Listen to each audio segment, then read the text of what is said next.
Nous arrivons au terme de cette journée avec notre 4e et dernière conférence de Claire Balva. Je vais l'introduire très brièvement parce que c'est un sujet dont je suis non pas éloigné, mais très très méconnaisseur. NFT, blockchain, crypto-monnaie, hein, on ne parle déjà presque plus de Bitcoin. Moi, j'en suis resté sommairement au big data et encore. Donc, sur ces notions qui peuvent paraître complexes, en tout cas en constante évolution, hein, on reste sur ce thème de l'évolution. Nous aborderons avec Claire Balva ce thème Web 3.0, une évolution arrivée à maturité, point d'interrogation. Et avant d'aller plus loin avec Claire Balva, j'invite à me rejoindre Stéphanie Henry, responsable transition numérique et transformation digitale à l'agglomération Seine-Heure Projet Numérique Hub 4.0, à me rejoindre. Bonjour. Sous vos applaudissements.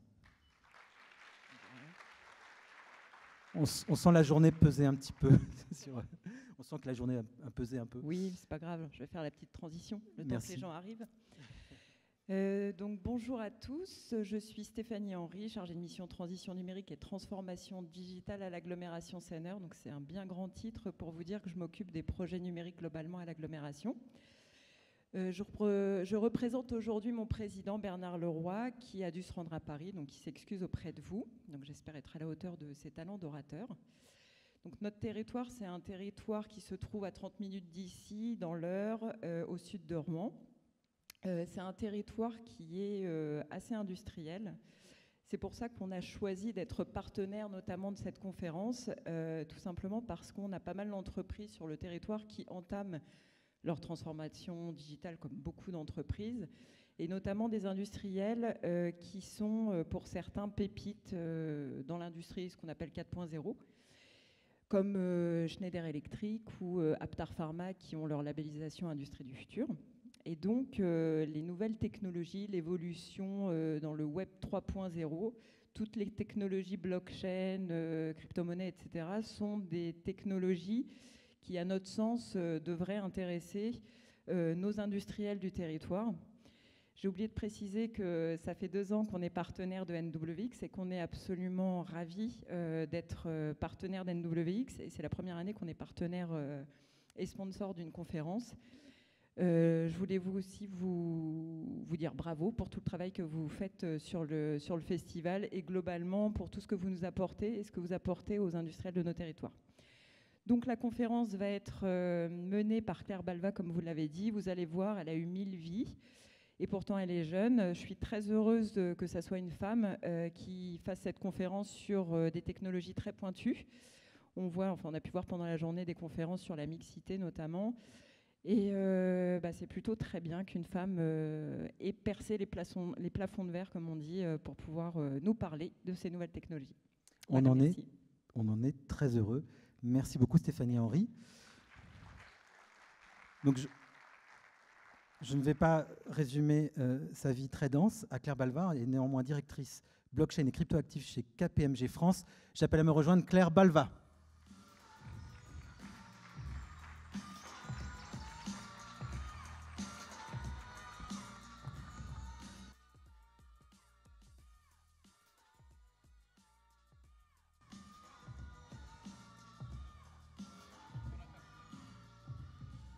Bonjour à tous. Je suis ravie d'être parmi vous aujourd'hui. J'ai la lourde tâche de vous parler de Web3. Alors le Web3, c'est devenu un terme un peu fourre-tout, où on cale tout, on cale la décentralisation du numérique, on y met de la blockchain, un peu de crypto, un peu de métaverse, un peu de réalité virtuelle. Mais finalement, ça devient un terme très galvaudé. Et donc mon objectif non dissimulé aujourd'hui, c'est que vous puissiez repartir d'ici ce soir en ayant compris ce que recouvre ce thème de Web3, surtout les enjeux presque politiques qu'il y a derrière. Et donc pour ça, je vais repartir à la source. Et finalement, la source du Web3, en tout cas c'est ma conviction, ce sont les crypto-monnaies et ce qu'on appelle l'Internet de la valeur. Et donc je vais faire une petite introduction sur, je pense, un terme que vous connaissez tous, vous en avez tous déjà entendu parler, c'est Bitcoin. Alors, est-ce que certains d'entre vous ont déjà entendu parler de Bitcoin? Déjà, on va vérifier. Levez la main. Ok, presque tout le monde. Est-ce qu'il y en a qui ont déjà acheté du Bitcoin? Ok, donc vous avez dû avoir mal en regardant votre portefeuille ce matin, a priori. Ouais. Bon, je suis désolée pour vous, mais rassurez-vous, je vais expliquer ici pourquoi Bitcoin, c'est une vraie révolution et ça apporte quelque chose de fondamentalement nouveau sur Internet. Alors Bitcoin, c'est quoi? C'est la première des crypto-monnaies. Bitcoin, ça a été inventé en 2008 par un anonyme. On ne sait toujours pas qui est le créateur de Bitcoin. On l'appelle Satoshi Nakamoto, mais son identité reste inconnue. Et d'ailleurs, ça fait partie de la mythologie qu'il y a derrière Bitcoin, c'est que son créateur n'est pas une personne qu'on peut identifier. Et donc, ça participe de la grande décentralisation qu'il y a autour de Bitcoin. Et donc, en 2008, ce fameux Satoshi Nakamoto publie sur un forum, dans une boucle mail en fait, d'un mouvement qu'on appelle les cypherpunks, un livre blanc qui détaille le fonctionnement de ce qu'il appelle en anglais a peer-to-peer electronic cash system, donc un système de cash électronique qui fonctionne de pair à pair. Alors là, vous allez me dire, ça n'a pas l'air très révolutionnaire. Bon, ok, c'est du cash, c'est numérique, mais mon euro, il est déjà dans ma banque, finalement. Je peux déjà y accéder sur mon compte en banque sur Internet. Donc, je ne vois pas bien ce que ça m'apporte d'avoir du cash numérique de pair à pair. Surtout que du pair à pair sur Internet, en fait, on en fait déjà. Si je vous envoie un email, ça ressemble quand même à du pair à pair, même si ce n'est pas exactement ça, puisqu'il y a, par exemple, Google ou Outlook au milieu. En fait, le vrai pair à pair sur Internet, c'est différent. Et les technologies qui sous-tendent Internet ne sont pas faites pour gérer de la valeur en pair à pair. Je m'explique. Quand vous vous envoyez un fichier sur Internet, si moi je vous envoie ma présentation, par exemple, en réalité, je fais de la copie. C'est-à-dire que moi, j'ai accès à ma présentation, je vous l'envoie, vous y avez accès, mais moi, j'y ai toujours accès. Et ça, si vous essayez de faire pareil avec de la valeur, vous vous rendez bien compte que ça ne marche pas, puisque si moi, je vous envoie 20 € et qu'à la fin, j'ai toujours accès à ces 20 €, je fais de la création monétaire à chaque fois. Et donc, les protocoles techniques informatiques qui sous-tendent Internet ne permettent pas d'utiliser la valeur comme on utilise des fichiers sur Internet. Et donc, pour utiliser de la valeur sur Internet, eh bien, en fait, on recentralise et on a ce qu'on appelle des banques. Et donc, les banques, qu'est-ce qu'elles font?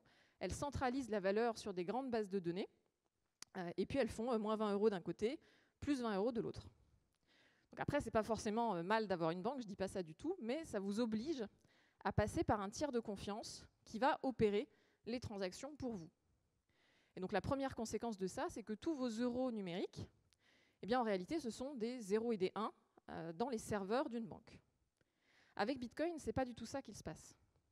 Avec Bitcoin, vous pouvez, pour la première fois, détenir votre argent numérique et faire des transactions sans nécessairement passer par un intermédiaire qui va centraliser cette donnée et donc qui potentiellement peut la censurer ou vous prélever des frais un peu comme il veut. Donc ça, c'est vraiment une grande nouveauté, une grande innovation technologique et c'est Bitcoin qui la porte pour la première fois en 2009. Et donc derrière Bitcoin, il y a une vraie indépendance, il n'y a pas d'État, il n'y a pas de banque centrale. C'est vraiment une communauté décentralisée qui va gérer Bitcoin.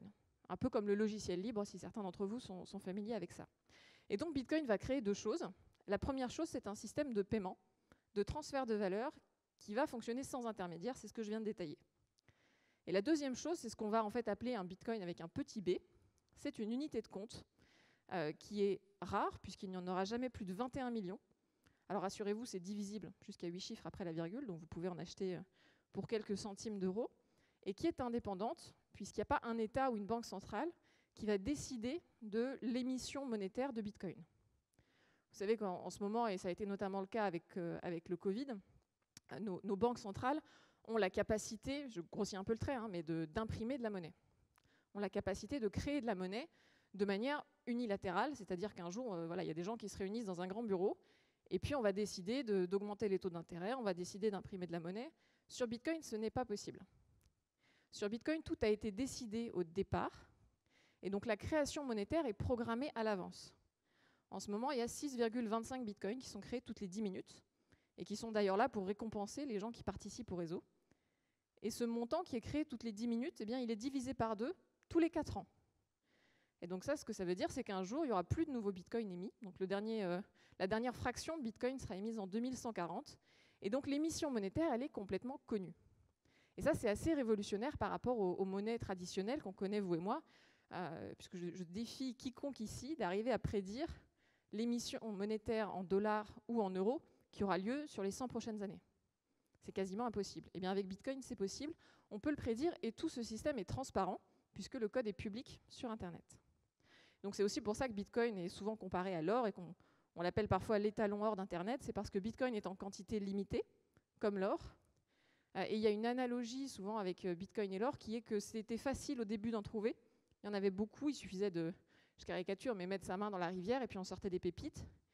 Et puis plus le temps passe, et plus c'est difficile, plus il faut aller forer profond pour en trouver de petites quantités. Alors maintenant que vous comprenez l'origine de tout ça, je voudrais revenir sur le terme blockchain, que là aussi j'imagine que vous avez entendu. Je ne sais pas si, levez la main si vous avez déjà entendu parler de blockchain. Oui, presque tout le monde aussi. Alors là aussi, blockchain, c'est devenu un terme galvaudé. Et parfois, moi je vois certains de mes clients qui sont des grandes entreprises qui pensent que la blockchain va résoudre tous leurs problèmes. En fait, c'est beaucoup plus compliqué que ça. La blockchain, en tout cas c'était au départ, le moteur technologique derrière Bitcoin. Donc c'est un peu comme TCP/IP pour Internet. Donc c'est vraiment un terme technique. Et la blockchain, ça va désigner le grand livre des transactions faites en Bitcoin. Donc c'est une sorte de grande base de données, de grands registres. Et les transactions, elles sont groupées dans des blocs. C'est pour ça qu'on appelle ça une chaîne de blocs. Les blocs sont rangés par ordre chronologique. Donc c'est comme une sorte de grand livre de compte où les pages sont des blocs, et puis sont chaînés les uns aux autres. Et la grande particularité de ce registre, c'est qu'il n'est pas stocké sur un serveur central, comme peuvent l'être les bases de données habituellement, mais il va être répliqué un peu partout sur la planète, de nombreuses fois. Donc sur Bitcoin, la blockchain Bitcoin va être répétée peut-être 5000, 10 000 fois. Et donc ce registre va se mettre à jour de manière automatique, sans qu'il y ait besoin qu'un intermédiaire décide et appuie sur un bouton pour ajouter de nouvelles transactions. C'est un algorithme qui va gérer tout ça de manière automatisée, avec une véritable gouvernance décentralisée entre l'ensemble des acteurs, et toujours cette récompense économique en Bitcoin pour ceux qui entretiennent le réseau. Donc c'est vraiment un protocole informatique, et en fait, jusqu'en 2014-15, on utilisait très peu le terme blockchain, même s'il était connu des passionnés, parce que la blockchain, c'était Bitcoin. Et donc il n'y avait pas tellement d'intérêt de parler de blockchain.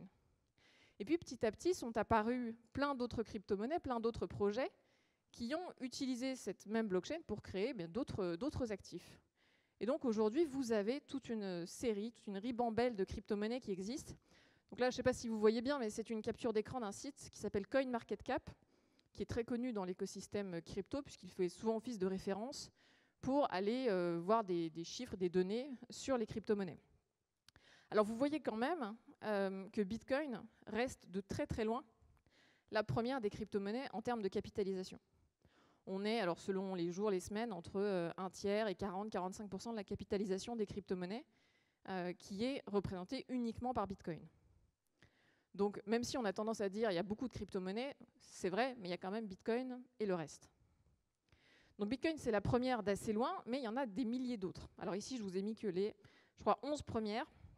Alors, vous me pardonnerez, je pense que la capture d'écran date d'il y a quelques jours, donc si vous regardez aujourd'hui, je pense qu'on n'est plus tout à fait sur le même ordre, mais c'est évidemment pas très grave. Ce qu'il faut retenir, c'est que beaucoup de ces crypto-monnaies sont, pour certaines, des copies de Bitcoin, mais qu'elles vont toutes chercher à se distinguer avec des innovations technologiques particulières. Et donc certaines vont dire, eh bien moi je suis un peu moins décentralisée, mais je vais plus vite, je passe plus vite à l'échelle. D'autres vont dire, moi j'ai des coûts de transaction qui sont un peu plus faibles. D'autres vont dire, moi j'ai un code, des algorithmes qui sont plus rigoureux sur le plan mathématique. Et donc il y a une grande innovation dans cet écosystème, et toutes les crypto-monnaies vont essayer de se distinguer sur le plan technologique. Alors je pense que la plus importante que vous pouvez retenir à part Bitcoin, c'est la numéro 2. Alors voilà, ici vous voyez le terme Ethereum, qui est en fait le nom de la blockchain, mais la crypto-monnaie associée s'appelle l'Ether. C'est intéressant de la retenir parce qu'elle a une proposition de valeur qui est radicalement différente de celle de Bitcoin. Et ça va beaucoup nous concerner sur la partie Web3 ensuite. Ethereum, qu'est-ce qu'il propose? Il propose pas seulement une monnaie, pas seulement un système de paiement de pair à pair avec cette fameuse réserve de valeur, mais il propose une sorte d'ordinateur global, décentralisé, sur lequel on va pouvoir coder des applications, notamment des applications financières. Il faut bien voir que Bitcoin, dans l'écosystème des crypto-monnaies, c'est une sorte de roc. Bitcoin change très peu, change peu souvent, mais Bitcoin est très solide. C'est la plus solide des crypto-monnaies. Ethereum va avoir une forme de flexibilité, je dirais, ou une sorte d'adaptabilité que Bitcoin n'a pas, qui est parfois un avantage, parfois un inconvénient. Et on va pouvoir créer sur Ethereum des applications d'assurance, par exemple, des applications de prêt et d'emprunt. On va pouvoir créer des nouveaux actifs aussi par-dessus Ethereum.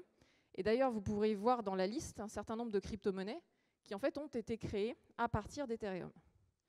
Et donc, Ethereum est devenu une sorte de deuxième standard en plus de Bitcoin. Alors, les crypto-monnaies ont pris une ampleur démesurée, malgré les cours du jour. Et donc, alors moi, je suis arrivée dans cet écosystème en 2015. Alors, en 2015, moi, quand j'allais en soirée, on me disait « Mais c'est quoi ton truc, là, les cryptos, la blockchain, mais qu'est-ce que c'est que ça ?» Et finalement, aujourd'hui, tout le monde en parle. Et le sujet intéresse les médias. D'un coup, mes parents se sont dit que peut-être que je n'avais pas fait n'importe quoi. Et je trouve ça, alors moi, je le remarque dans ma vie personnelle de manière empirique, et je trouve ça extrêmement intéressant. Mais surtout, on a voulu le vérifier par les chiffres. Et donc, on a lancé en début d'année une grande étude avec un institut de sondage chez KPMG. Et on a été regarder combien de Français possèdent des crypto-monnaies, quelles crypto-monnaies ils ont, combien ils investissent. Et les résultats étaient extrêmement intéressants puisqu'on a trouvé que 8% des Français détenaient déjà des crypto-monnaies. Donc c'est un chiffre qui, moi, ne m'a pas surprise parce que j'étais dans l'écosystème depuis longtemps, mais c'est un chiffre qui a fait beaucoup parler, beaucoup couler d'encre dans les médias, parce qu'on s'est rendu compte d'un coup que beaucoup de Français détenaient en fait ces actifs. 8%, pour vous donner un ordre de grandeur, c'est plus que la proportion de Français qui détiennent des actions en direct. Donc c'est un vrai phénomène, et surtout que dans ces 8%, la moitié ont moins de 35 ans. Alors que les moins de 35 ans, normalement, c'est à peu près un quart de la population française. Donc il y a une grosse surreprésentation des jeunes. Et le marché de niche qui était les cryptos il y a encore 5 ans est devenu une évidence pour beaucoup d'entreprises. Et aujourd'hui, on voit des fintechs qui proposent un accès à la crypto. Je pense à Lydia, par exemple. On voit des banques qui commencent à proposer, là aussi, des initiatives sur les cryptos. Si vous êtes client Boursorama, par exemple, vous pouvez, sur votre interface, visualiser vos comptes chez des exchanges crypto. Donc, beaucoup d'entreprises du monde de la finance arrivent sur ce secteur et proposent déjà des services. Ce que je trouve encore plus intéressant, c'est que non seulement les entreprises qui sont déjà là s'intéressent aux cryptos et proposent de nouveaux services, mais on observe un peu la même chose qu'au début d'Internet, c'est-à-dire qu'on a carrément une nouvelle industrie qui arrive et des nouvelles entreprises qui n'existaient pas il y a 10 ans et qui sont en train d'atteindre des tailles impressionnantes. Alors, je vous ai mis ici les 3 plus grands métiers du monde de la crypto, même s'il y en a beaucoup d'autres, donc je pourrais en citer plein. Mais ceux-là, c'est vraiment ceux que vous pouvez retenir si vous vous intéressez au sujet. Le premier, celui qui est tout à gauche, c'est ce qu'on appelle les exchanges. Alors, les exchanges, c'est facile, c'est là où vous allez acheter de la crypto. Donc, finalement, c'est assez simple. Vous voulez acheter de la crypto, comment vous faites? Vous vous connectez sur une plateforme, vous ouvrez un compte, un peu comme si vous ouvriez un compte en banque. Et puis, vous mettez votre carte bleue, vous faites un virement bancaire et la plateforme va vous donner en échange du Bitcoin, de l'Ether, enfin bon, la crypto-monnaie que vous voulez. Et ces plateformes, elles sont devenues imposantes. Vous avez le logo de Coinbase, par exemple, en bas, qui est entré en bourse aux États-Unis. Donc, ce sont déjà des acteurs de très grande taille qui sont parfois plus valorisés que certaines banques. Les exchanges, aujourd'hui, sont régulés dans la plupart des pays. Donc, par exemple, en France, si vous montez une plateforme d'échange, vous devez aller vous enregistrer auprès de l'autorité des marchés financiers. Donc c'est déjà là aussi un secteur qui commence à être réglementé. Alors ces exchanges, bien sûr, ils vous permettent d'acheter et de vendre de la crypto. Ils vous permettent aussi de détenir la crypto à votre place. Donc c'est un peu des crypto-banques. Vous vous souvenez, tout à l'heure, je disais il n'y a pas besoin de banque. En fait, on se rend compte que maintenant, dans la crypto, il y a des nouvelles banques. Il y a les banques de la crypto. Mais la différence avec l'écosystème financier classique, c'est que dans le monde crypto, vous pouvez laisser votre argent chez un exchange, mais vous pouvez aussi le sortir de l'exchange. Un peu comme si avec votre banque, vous retiriez du cash, sauf que là, vous retirez vos cryptos de manière exclusivement numérique. Et donc, vous les retirez sur des portefeuilles numériques. Et ça, c'est aussi un nouveau métier. C'est le deuxième qui est ici, qu'on appelle la custody. Donc, la custody, ce sont tous les acteurs qui se sont spécialisés dans la création de portefeuilles numériques qui vous permettent de stocker vos cryptos. Donc là, vous avez plein de types de portefeuilles différents. Vous avez des portefeuilles physiques. Donc vous avez ici l'image d'un Ledger. Ledger, c'est une entreprise française, c'est une des pépites de la crypto en France, une des fameuses licornes, pour ceux qui connaissent. Et donc Ledger, ça ressemble à une clé USB, même si ce n'est pas une clé USB, ça vous permet de stocker vos crypto-monnaies. Et il y a tout un process qui vous permet de retrouver, on va dire, votre mot de passe, ou en tout cas des procédures de sauvegarde, puisque vous le savez, évidemment, si vous retirez votre argent, eh bien, le tiers de confiance ne peut pas vous aider à le récupérer. Hein. C'est un peu comme du cash, si vous perdez un billet de 50 €, bah, vous perdez un billet de 50 € et c'est tant pis pour vous. Là, on a le même problème, mais c'est numérique. Si vous perdez votre mot de passe de votre portefeuille, eh bien, vous perdez vos cryptos. Et donc, tout l'enjeu des entreprises qui se spécialisent dans ces nouveaux métiers de portefeuille, eh bien, c'est de vous permettre non seulement une expérience utilisateur sympa, mais aussi la sécurité de vos cryptos et la capacité à stocker votre mot de passe et à pouvoir le retrouver si vous le perdez. Donc, sur un ledger, par exemple, vous avez un code PIN et puis vous avez une série de 24 mots que vous allez stocker à part, qui est une sorte de phrase de récupération que vous pouvez utiliser si jamais vous avez perdu votre code PIN. Sur Argent, qui est une application mobile pour le coup, vous allez désigner des gardiens. Et donc vous allez dire à votre mari, votre femme, votre frère, votre sœur d'être votre gardien. Et donc si vous vous faites voler votre téléphone, eh bien ces personnes peuvent vous aider à récupérer vos cryptos. Et donc il y a plein de mécanismes comme ça qui commencent à exister pour vous permettre de stocker vos cryptos de manière sécurisée. Et le troisième métier qui est encore différent, vous savez, c'est les fameux participants au réseau. Tout à l'heure, j'ai parlé de blockchain avec des acteurs qui vont stocker la base de données et qui vont la mettre à jour. Il y a les acteurs qui vont la mettre à jour, on les appelle des mineurs, toujours cette analogie avec l'or. Et donc les mineurs, ils vont faire fonctionner des machines pour entretenir le réseau. Et donc ce sont des acteurs très importants, notamment dans la gouvernance des différents protocoles. Donc ce sont des acteurs clés, notamment pour notre souveraineté numérique. C'est important d'avoir des exchanges, des custodians, mais aussi des mineurs sur notre sol. Donc je vous ai mis là aussi des logos de quelques entreprises, notamment de 2 entreprises françaises. Donc, pour faire un petit récap de là où on en est, je pense que vous avez compris ce qu'était une crypto-monnaie, vous avez compris Bitcoin, mais évidemment, ça ne s'arrête pas là. Et donc là, on a parlé de rareté numérique, mais ce qui est intéressant dans cet écosystème, c'est qu'on a cette capacité pour tout le monde d'aller participer à l'écosystème financier, contrairement à ce qui se passe aujourd'hui, où finalement les acteurs financiers ont une sorte de monopole non seulement juridique, mais aussi technologique sur ce qu'il se passe. Et donc, on va pouvoir, avec la crypto, programmer des applications financières et on va pouvoir créer des jetons qui vont fonctionner sur les mêmes infrastructures, qui vont fonctionner sur les blockchains, qu'on va pouvoir mettre sur son portefeuille, sur son ledger, par exemple. Et donc, tout le monde va pouvoir participer à ce nouveau monde financier et monétaire. Donc, on appelle ça l'Internet de la valeur. Alors, je vais vous détailler un peu les 2 dernières étapes qui sont en fait assez importantes, même si elles peuvent paraître un peu techniques. Ce qu'on va appeler la programmabilité, c'est en fait cette possibilité, vous savez, un peu comme quand vous programmez un virement, ouais, en disant j'ai programmé mon virement de loyer tous les mois pour que le premier du mois, mon loyer soit payé à mon propriétaire. Bon, ça, vous pouvez le programmer, mais c'est quand même très limité, et dans tous les cas, c'est votre banque qui vous permet de le programmer. Eh bien, avec la crypto, vous allez pouvoir programmer des applications financières beaucoup plus complexes, et tout ceci va se passer dans la blockchain, et donc n'importe qui avec des compétences de code informatique va pouvoir créer ce type d'application avec l'ensemble des crypto-monnaies. Donc je vous donne un exemple, il est possible en quelques minutes de créer un programme assurantiel qui va dire, eh bien voilà, si mon avion est en retard, enfin si l'avion de mes assurés est en retard, eh bien remboursez-les automatiquement. Et tout ça, ça va aller chercher des bases de données externes sur l'arrivée des vols à l'aéroport. Ça va exécuter des transactions dans la blockchain en quelques secondes.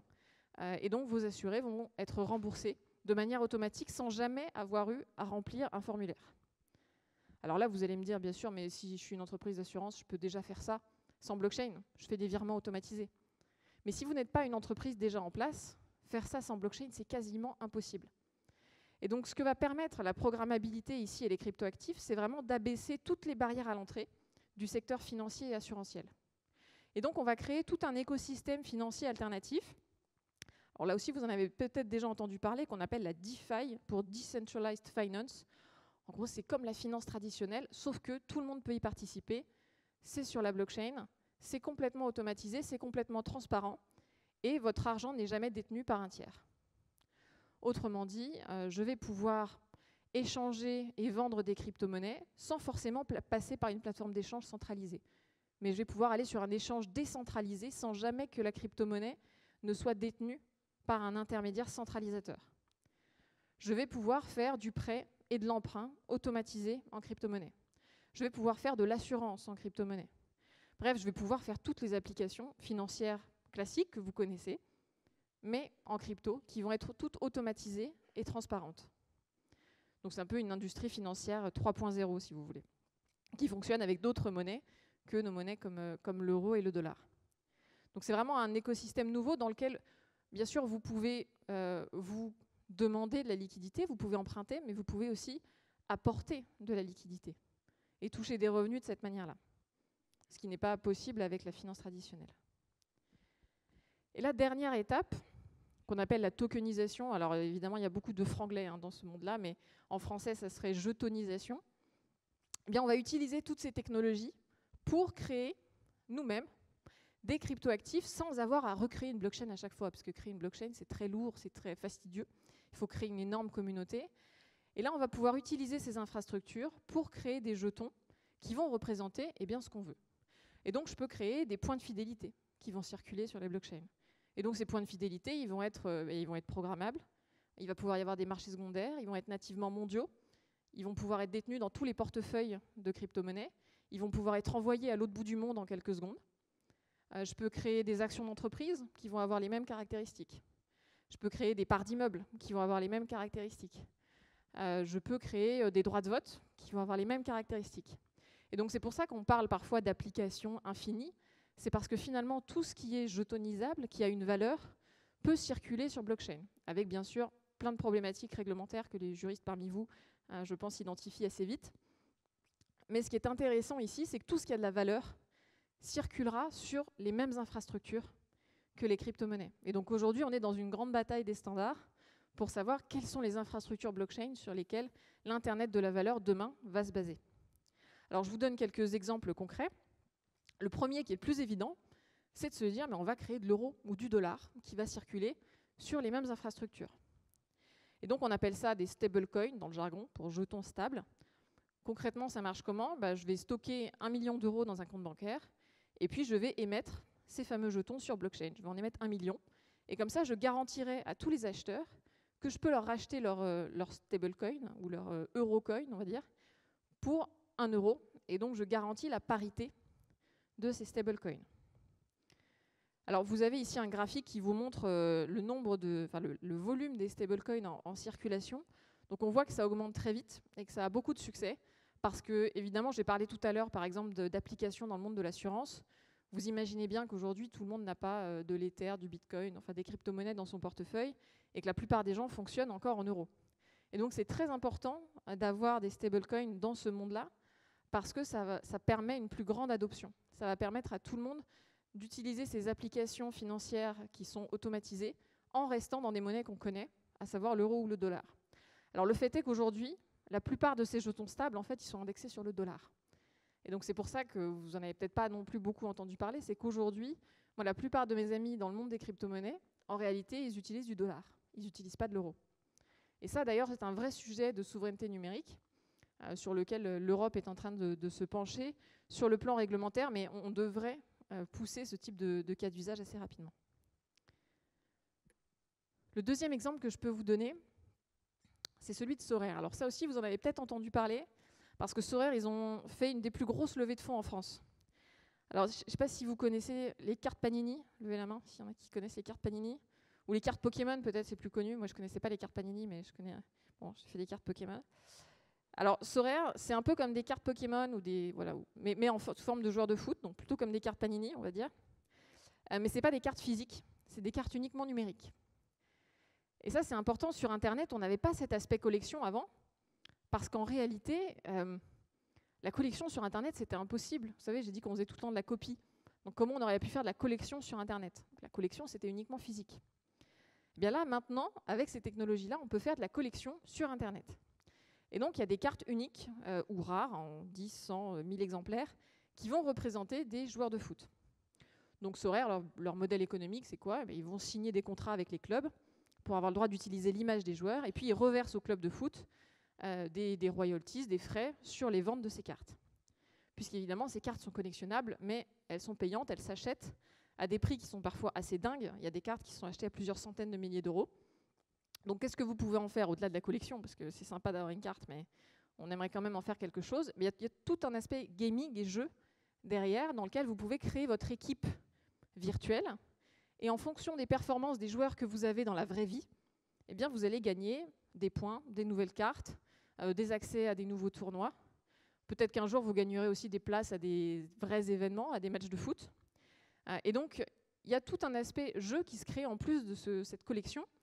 Et comme tout est sur blockchain, transparent, ouvert à tous, eh bien, des personnes qui sont complètement en dehors de Sorare peuvent venir créer leur propre jeu dans lequel vous pouvez aussi utiliser ces cartes. Et donc, c'est là qu'on a tout un écosystème ouvert qui se crée et qui n'est pas exclusivement centralisé dans une seule entreprise, dans un seul jeu.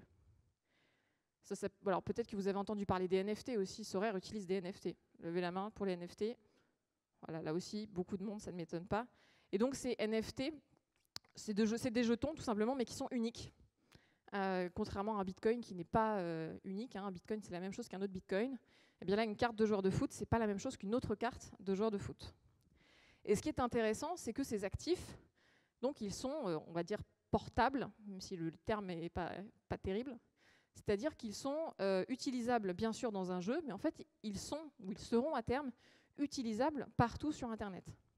C'est-à-dire que si je vais dans un autre jeu, je peux aussi utiliser ces actifs. Si moi, je suis créateur d'un nouveau jeu ou d'un métaverse, eh bien, je peux permettre à tout le monde d'utiliser n'importe quel actif, n'importe quel cryptoactif, n'importe quel NFT. Et donc, on est dans un écosystème qui s'ouvre, contrairement à l'écosystème d'avant, où on avait des bases de données qui étaient en silo, les unes par rapport aux autres. Et donc ici, si j'achète une paire de chaussures, par exemple, virtuelles, que j'utilise dans mon métaverse ou dans mon jeu vidéo, eh bien, cette paire de chaussures, j'en ai la vraie propriété. J'en ai vraiment le jeton, que je vais d'ailleurs détenir sur mon portefeuille crypto. Et puis, je vais pouvoir l'utiliser partout sur Internet, dans d'autres jeux. Je vais pouvoir l'utiliser dans potentiellement n'importe quel jeu vidéo qui permettra l'accès aux cryptoactifs. Et donc, c'est ça la vraie, je pense, différence avec ce qu'on avait avant, c'est que désormais, on a la création de ce qu'on appelle une économie du contenu sur Internet, avec cette brique de gestion de la valeur qui n'existait pas avant. Alors, je ne dis pas qu'il faut se ruer sur les NFT ou acheter des chaussures virtuelles ou des cartes de joueurs de foot. Pas du tout. Je pense qu'il y a aussi eu un gros effet de mode sur tous ces sujets-là. Mais le potentiel existe vraiment, puisque ce qui se passait avant, c'est que quand vous étiez créateur sur Internet, eh bien, monétiser votre contenu numérique, c'était très compliqué. Puisque votre contenu numérique, eh bien, il était copié. Et donc, c'était très compliqué d'en tirer du revenu. Désormais, quand vous créez du contenu numérique, eh bien, vous pouvez le vendre. Il y a des marchés secondaires et donc vous pouvez même d'ailleurs toucher des royalties si vous créez des chaussures virtuelles et que derrière, elles se vendent de plus en plus cher sur le marché. Et donc, les créateurs de contenu sur Internet vont être aussi mieux rémunérés grâce à ces technologies. Alors, j'ai utilisé le terme métaverse. Là, je ne demande même pas à qui en a entendu parler parce que je sais que toutes les mains se lèvent. Alors, le métaverse, c'est quoi? Là aussi, un grand terme fourre-tout. Mais si je devais le résumer, ce serait une sorte de réseau social 3D dans lequel il peut y avoir de la réalité virtuelle, dans lequel vous avez des interactions avec autrui et dans lequel vous avez cette capacité à détenir des objets numériques et à les vendre, donc dans lequel il y a du commerce numérique. Alors, là aussi, il y a de différentes visions du métaverse. Moi, celle qui m'intéresse forcément, ce sont les métaverses dans lesquels il va y avoir des cryptoactifs et dans lesquels il y a de la décentralisation, c'est-à-dire dans lesquels vous êtes propriétaire de la valeur que vous créez ou de la valeur que vous avez achetée. Ce qui n'est pas forcément le cas, d'ailleurs, de la vision de tous ceux qui parlent de métaverse. Et je pense que vous avez entendu, par exemple, les annonces de Facebook, qui s'est renommé Meta et qui annonce se lancer dans le métaverse. Il faut bien voir qu'il y a différentes visions. Aujourd'hui, ce qu'on appelle les GAFA sur Internet, donc les Google, Apple, Facebook, Amazon, centralisent beaucoup la donnée, centralisent vos données aussi et les utilisent. Et donc, forcément, pour ces acteurs, la décentralisation, la capacité de chacun à détenir de la valeur, à redevenir aussi propriétaire de ses données et de son contenu, c'est potentiellement assez dérangeant. Et donc, ces entreprises ont aussi un gros shift à faire, un gros changement à faire dans leurs modèles économiques, dans leur conception du web, si elles veulent s'adapter demain à un web qui serait plus décentralisé. Et donc, je vous ai mis ici une sorte de matrice qu'on utilise pas mal chez nos clients. avec 2 exemples de métaverses dans le monde crypto que sont Decentraland et The Sandbox. Alors ce sont Decentraland, c'est un métaverse vraiment généraliste, où vous pouvez vous balader dans des quartiers, dans des boutiques, vous pouvez aller voir des conférences. Et puis The Sandbox, c'est un métaverse qui est beaucoup plus orienté jeu, dans lequel vous pouvez créer des expériences et des jeux. Mais ces 2 métaverses, ils fonctionnent un peu de la même manière, c'est-à-dire que vous devez d'ailleurs potentiellement acheter des terrains, vous devez acheter des parcelles. Et donc il y a une réplication des métiers de la vraie vie, là aussi dans un monde virtuel, c'est-à-dire qu'il y a des entreprises de l'immobilier qui vont acheter des parcelles dans le métaverse.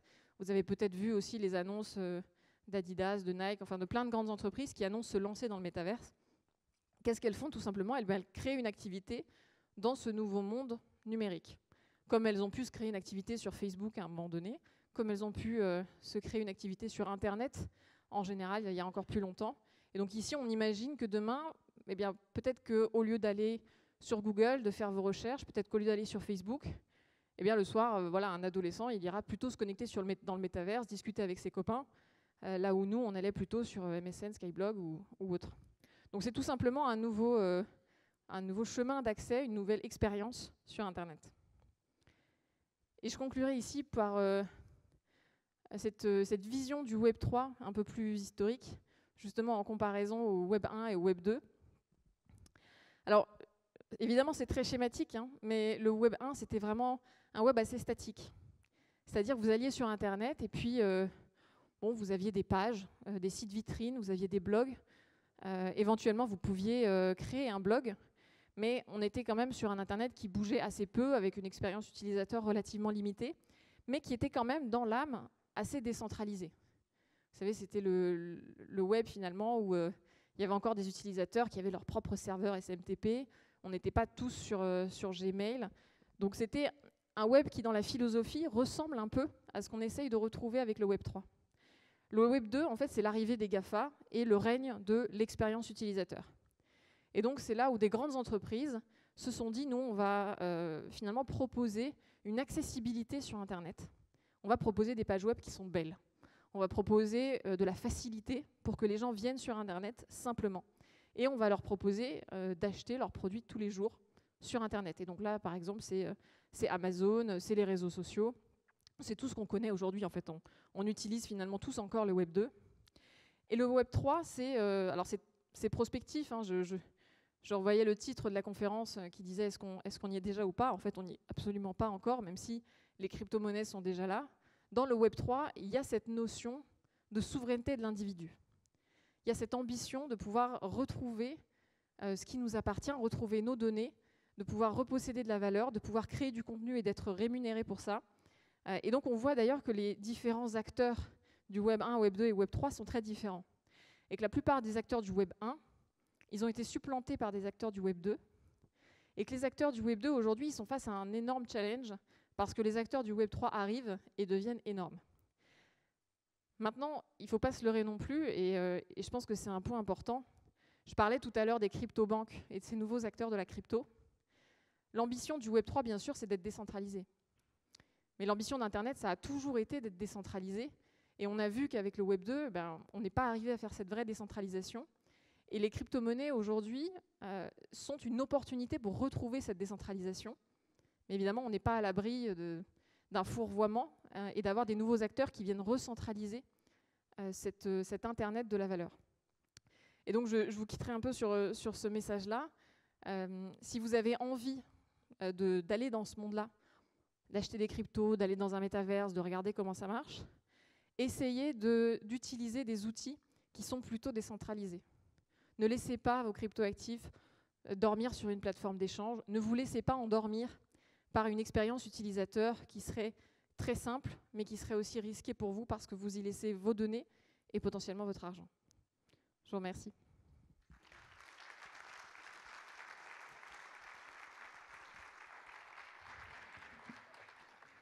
Et on a du temps pour des questions. Oui. Merci beaucoup.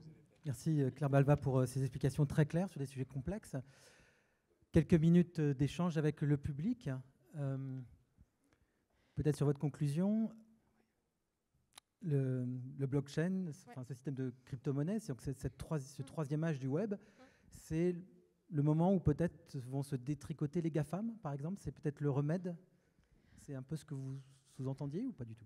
Alors, c'est ce que je sous-entends, mais c'est un potentiel. Ce n'est pas encore une réalité. Aujourd'hui, les GAFA restent ultra dominants sur le web. Même s'ils sont face parfois à des mouvements de résistance, on n'est pas encore du tout sur un Web3 qui aurait permis de supplanter les GAFA. Et d'ailleurs, aujourd'hui, on voit que certains GAFA s'intéressent justement à cette décentralisation et essayent de se réinventer. J'ai vu des annonces il n'y a pas très longtemps sur Instagram qui intégraient justement des NFT pour permettre à des créateurs de poster des NFT sur Instagram, donc de rester un peu propriétaire de son contenu. Donc c'est tout à fait possible aussi que les GAFA se réinventent et décident d'embrasser finalement ce web décentralisé. Oui, effectivement, on n'a pas fini sur ce conflit. Mais vous, en tant que spécialiste de ces matières, quel pronostic vous auriez sur cette sorte d'opposition Alors c'est très difficile à dire, oui. Parce qu'aujourd'hui il y a plein de mouvements contradictoires. Et j'évoquais à un moment tout à l'heure la réglementation. Aujourd'hui le régulateur, il n'aime pas trop ce qui est décentralisé. Parce que ce qui est décentralisé, c'est difficilement régulable. Le régulateur, vous sous-entendez quoi? Le régulateur, ça peut être nos gouvernements, ça peut être les autorités des marchés financiers en France ou en Europe. L'institution. Ça peut être la BCE. Voilà. En fait, ça peut être globalement tous ceux qui vont réfléchir, créer et mettre en œuvre des lois pour réglementer cet écosystème-là, notamment sur les sujets financiers, parce que finalement, tout ça, on le voit, même si ce n'est pas que de la finance, c'est quand même très lié à la finance. Et donc, les régulateurs, en fait, ils sont habitués à réguler des entités juridiques bien définies.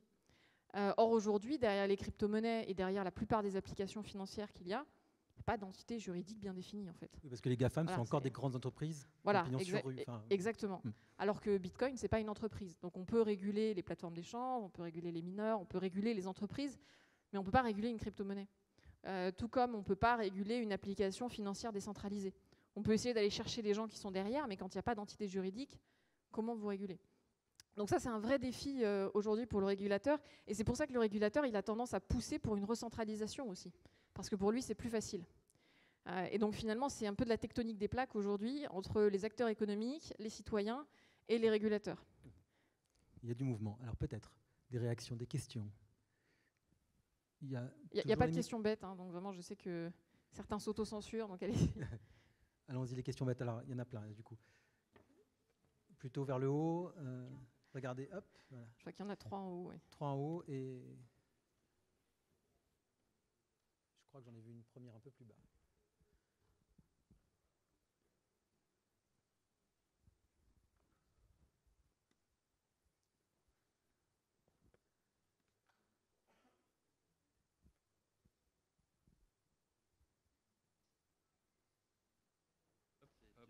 C'est une chaîne de l'amitié pour faire parvenir ce micro.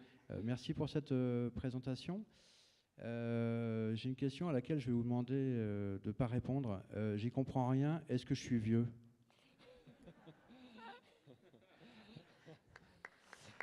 Que vous dire? Blague à part, j'ai une vraie question. On a vu toutes ces success stories, des mecs qui s'achètent une Lamborghini, etc., qui ont gagné des millions avec les bitcoins. Est-ce que l'inverse existe aussi, des gens qui se sont ruinés? Ah bah bien sûr. Bien sûr, enfin, Parce que sur Instagram, on ne voit pas les trucs qui se passent en fait dans la vraie vie. Non, mais ça ne concerne pas que la crypto. Sur Instagram, vous ne voyez pas beaucoup la vraie vie tout court. Non. Mais oui, je suis d'accord avec vous. Ah bah zut alors. Ouais. Mais non, mais c'est un vrai sujet parce que effectivement, les cryptos permettent aussi une démocratisation d'un accès à la finance avec tout ce que ça comporte de positif et de négatif. Je ne l'ai pas précisé évidemment, mais les crypto-monnaies ont un cours, ont un prix qui est déterminé par l'offre et la demande. Et donc c'est vrai que forcément, il y a des gens qui investissent, certains sur le long terme de manière sage, dans des proportions raisonnables, et puis certains qui tradent avec des montants importants. Et donc forcément, il y a des gens qui se sont beaucoup enrichis et d'autres gens qui se sont ruinés, bien sûr. Pour approcher ça de la bourse, tout simplement? Ah ben complètement. Complètement. C'est une sorte de bourse, mais sur d'autres actifs. Merci beaucoup. Je vous en prie. Je crois qu'il y a une question au milieu.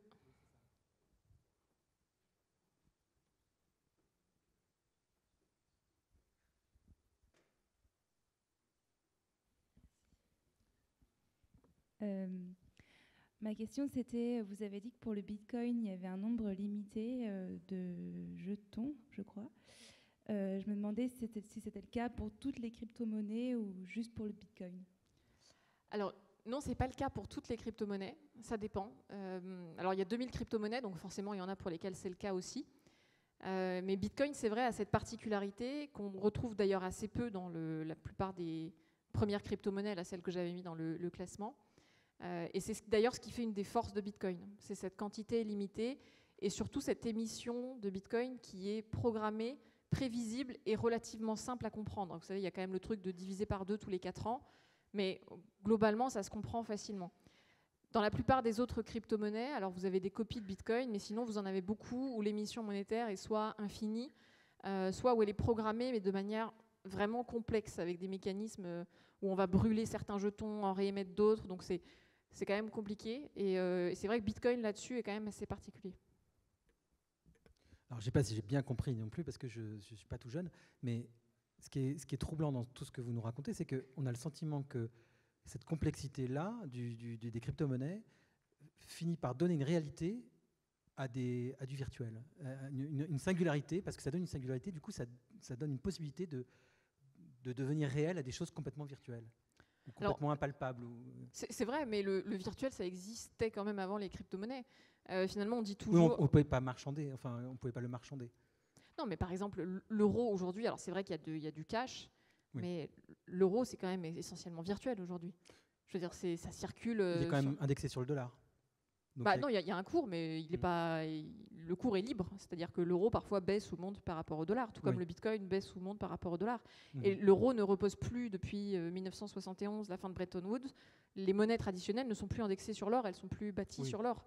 Donc en fait, la seule différence, c'est que la politique monétaire de l'euro, elle est gérée de manière centralisée par une banque centrale, alors que la politique monétaire de Bitcoin, elle est gérée de manière décentralisée par une communauté qui s'est mis d'accord au départ. Et pour changer cette politique monétaire, il faudrait que tout le monde se mette d'accord, ce qui aujourd'hui est quand même très improbable.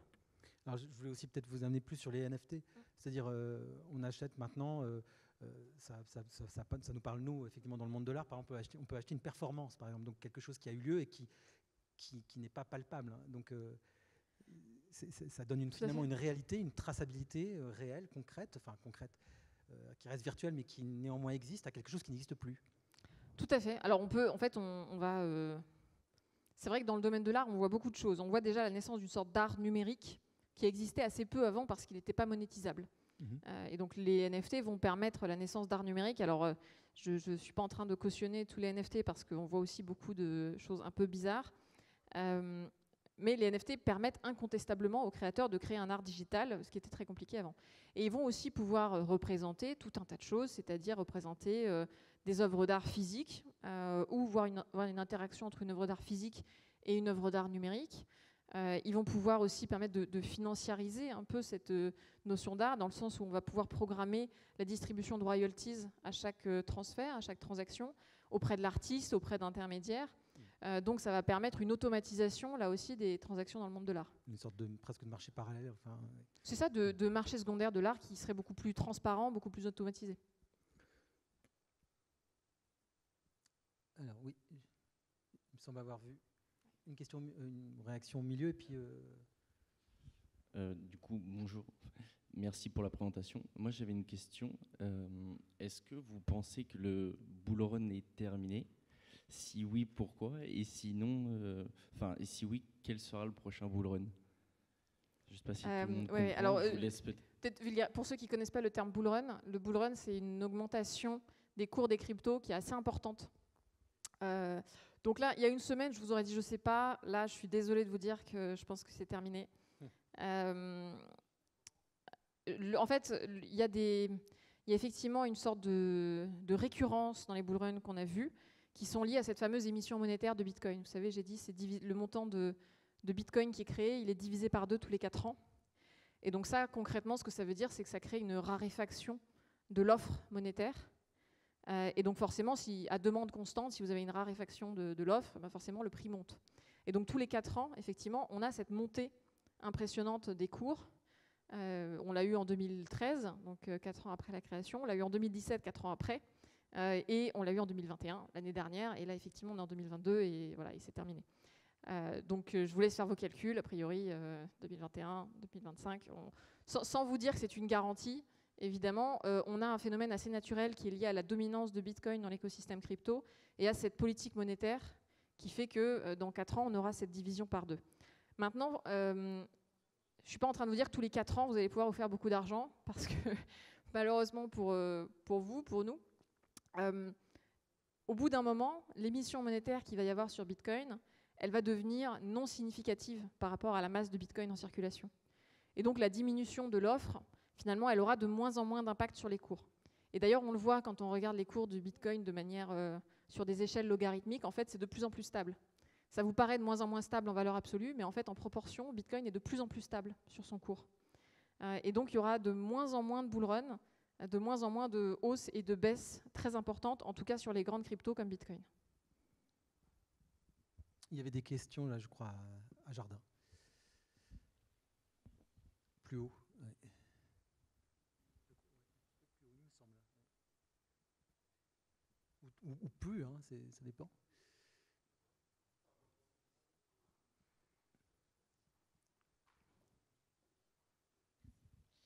J'ai une deuxième question. Je m'interroge de les cryptos par rapport à l'écologie. On parle d'un monde virtuel qui utilise des serveurs. Je me demandais un peu leur position par rapport au changement climatique.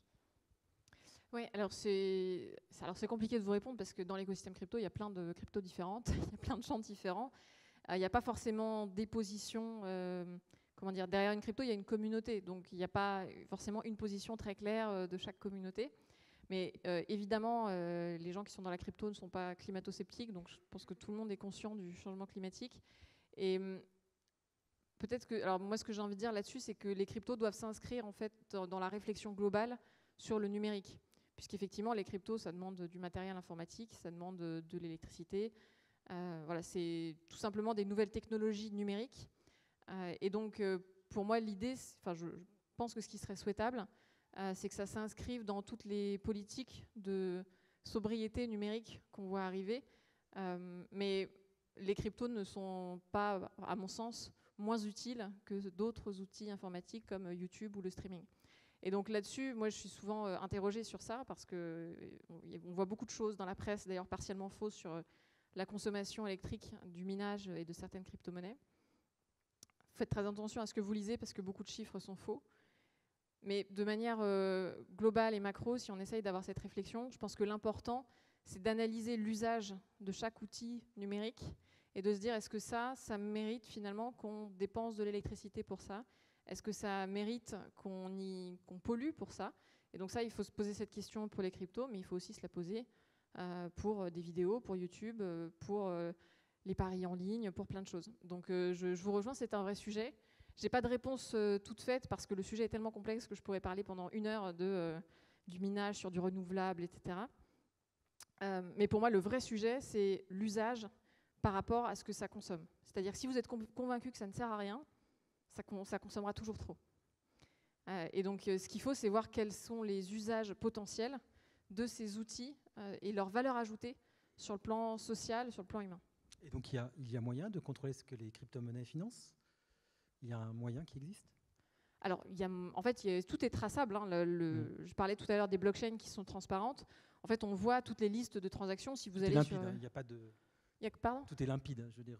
C'est ça. Donc, il y a moyen de... Alors, en fait, il y a moyen de tracer, mais il n'y a pas moyen de censurer. Et je pense que là, c'est la grosse distinction qu'on n'a pas avec la finance traditionnelle. C'est-à-dire que c'est très traçable et on peut remonter même beaucoup plus facilement que dans la finance traditionnelle certaines chaînes de valeur ou certaines mafias. D'ailleurs, il y a des gens qui ont été arrêtés justement parce qu'on a pu remonter leurs traces sur les différents réseaux, notamment sur Bitcoin, grâce à des entreprises qui se spécialisent aujourd'hui sur l'analyse de données.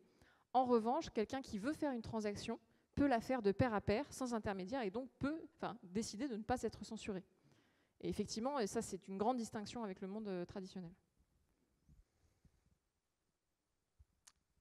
Antoine, ce sera la dernière question parce que le temps file.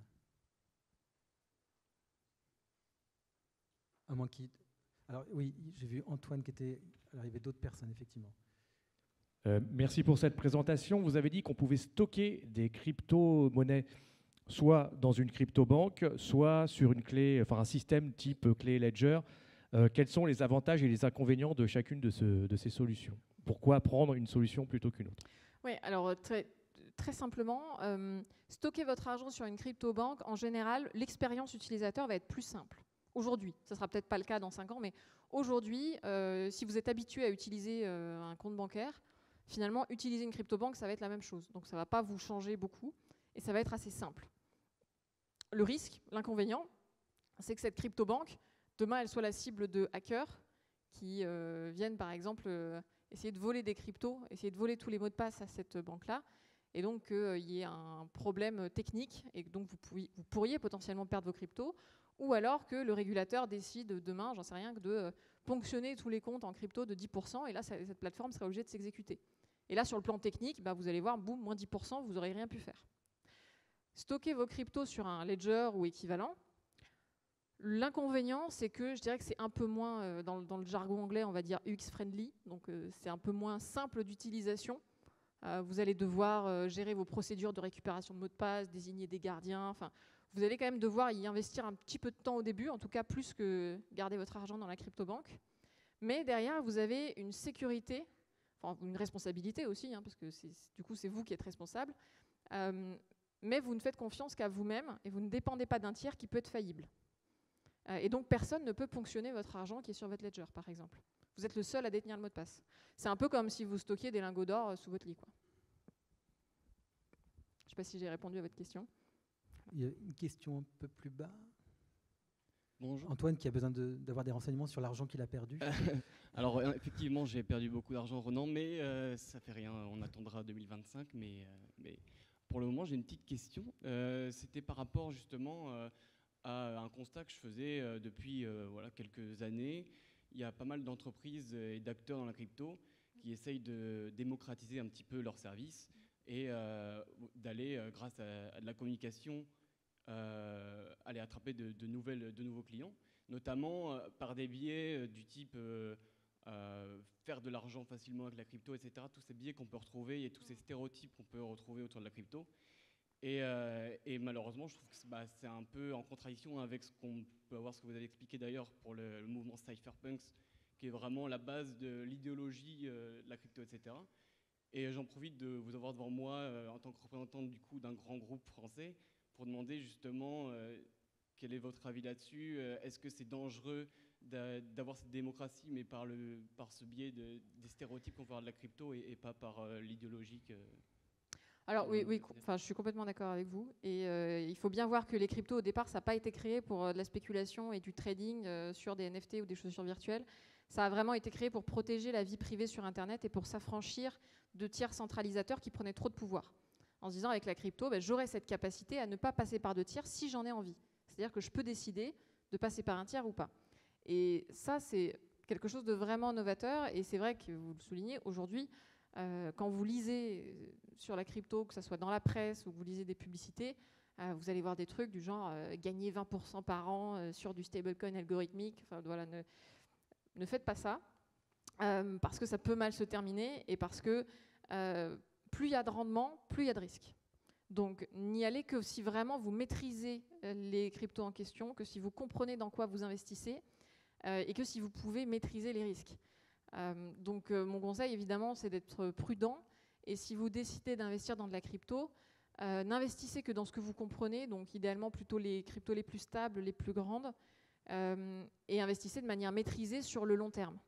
Aujourd'hui, quand on regarde les cours, rien que sur le cours du Bitcoin, n'importe quelle personne qui a investi il y a plus de 3 ans, à n'importe quel moment, si vous investissez au moins 3 ans, vous êtes toujours en positif. Et donc sur le long terme, c'est un bon investissement, c'est une diversification de votre épargne qui est intéressante. Et vous n'avez pas besoin de grandes compétences de trader pour diversifier simplement une petite partie de votre épargne. Donc moi, mon conseil, c'est aller regarder les outils décentralisés et investissez peu, mais sur le long terme. Ne mettez pas tout votre argent d'un coup pour faire du trading à 20% par an, alors que vous découvrez tout juste le sujet. Donc évidemment, je n'avais pas mis toutes les formules de précaution, mais n'investissez que ce que vous pouvez perdre, plutôt sur le long terme. Ne vous improvisez pas trader si vous n'êtes pas trader. Eh bien, nous terminons sur un conseil de prudence. Il n'était pas évident de conclure cette journée sur ce sujet. Claire Balva, merci beaucoup pour votre merci à vous talent pour l'invitation. d'explication. Merci pour vos merci à questions. vous.